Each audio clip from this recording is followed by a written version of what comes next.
अभी आपने गाजियाबाद का एक इंसिडेंट सुना होगा जहां 3 लड़कियों ने 12, 14, 16 उनकी उम्र थी, 3 बहनें थी, उन्होंने कर ली। पता है क्यों? क्योंकि उनको कोरिया जाना था और उनके पेरेंट्स ने उनसे फोन छीन लिया क्योंकि उनका ऑब्सेशन जो है कोरिया के बारे में बहुत ज्यादा था। वो एक वर्चुअल रियलिटी में जीने लग गई थी जहां उनकी ये भी कहना था कि भाई इंडिया जो है वो हमें पसंद नहीं आता और अगर हमें कोई इंडियंस बोलेगा ना तो उन्हें बहुत चिढ़ मचती थी क्योंकि वो अपने आप को कोरियंस मानती थी। पर ऐसा क्यों होता है? क्योंकि हम जब पैदा होते हैं ना और बड़े होते हैं तो हमारे बायोलॉजिकल कोडिंग है ये कि हमें एक आइडल चाहिए होता है। यूजुअली पहले के टाइम में होता था कि इंसान को भक्ति में डाल देते थे, विष्णु भगवान का भक्त, हनुमान जी का भक्त, या तो वो हो गया या फिर कोई बच्चा हुआ उसने अपने माँ बाप से इतनी अच्छी पेरेंटिंग मिली है कि उसके माँ बाप ही उसके लिए भगवान बन गए। अब इस केस में ना आइडेंटिटी क्राइसिस नहीं होते। आपको पता है आप किसके बच्चे हो या फिर ऊपर वाले के बच्चे हो। अगर आपने इन दोनों चीजों को खो दिया तो आप फिर भी आइडल बनाओगे क्योंकि वो हमारी कोडिंग है, बायोलॉजिकल कोडिंग है छोटी उम्र में। फिर आप भगवान ढूंढोगे अपने पर्टिकुलर आइडेंटिटी से बाहर। बाहर कौन? कोरिया, साउथ कोरिया के जो के पॉप के एक्टर्स हैं वो।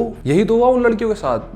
ब्रेन इतना ब्रेन वॉश हो चुका है कि उनके खुद के माँ बाप, उनके खुद का देश, उनके खुद की जमीन धरती इंपॉर्टेंट ही नहीं है क्योंकि वो उनकी आइडेंटिटी खत्म हो चुकी है। उसको उन्होंने कभी आइडलाइज करा ही नहीं। तो कोरिया को आइडलाइज करा। जो कोरिया उनको जानता नहीं, जो उनको वीजा नहीं देगा, जो उनको पहचानता नहीं, वो वहां चले गए तो उनके साथ रेसिज्म भी होगा, हो सकता है रेसिज्म, वो उनकी रियलिटी बन जाती है जो कि रियलिटी है नहीं। तो यूजुअली बच्चों के साथ ऐसा क्यों होता है? क्योंकि पेरेंटिंग फेल हो जाती है। और ये तो चलो एक्सट्रीम एग्जांपल है जो उन 3 लड़कियों ने करा। आप देखते हो ना कि अगर विराट कोहली को किसी बॉलर ने बोल्ड मार दिया और अगर थोड़ा सा भी उसने एग्रेशन शो कर दिया ना तो उसके इंस्टाग्राम अकाउंट के कमेंट्स में गालियां ही गालियां भर जाएंगी। भाई तुम लोगों को लिटरली लगता है कि विराट कोहली तुम्हें शाबाशी देगा कि भाई तुमने उसको ऐसा करा? वो तुम्हें जानता भी नहीं है। फिर तुम्हारा ये जो ऑब्सेशन है ये कहां से आ रहा है? क्योंकि तुम्हारी सेल्फ आइडेंटिटी नहीं है, तुम खुद अपनी पहचान नहीं जानते, इसीलिए तुमने एक सेलिब्रिटी के साथ अपनी जो आइडेंटिटी है उसको जोड़ दिया है जो कि हमेशा 100% ऑफ द टाइम्स वो कैटास्ट्रॉफिक रिजल्ट्स में ही एंड करेगी।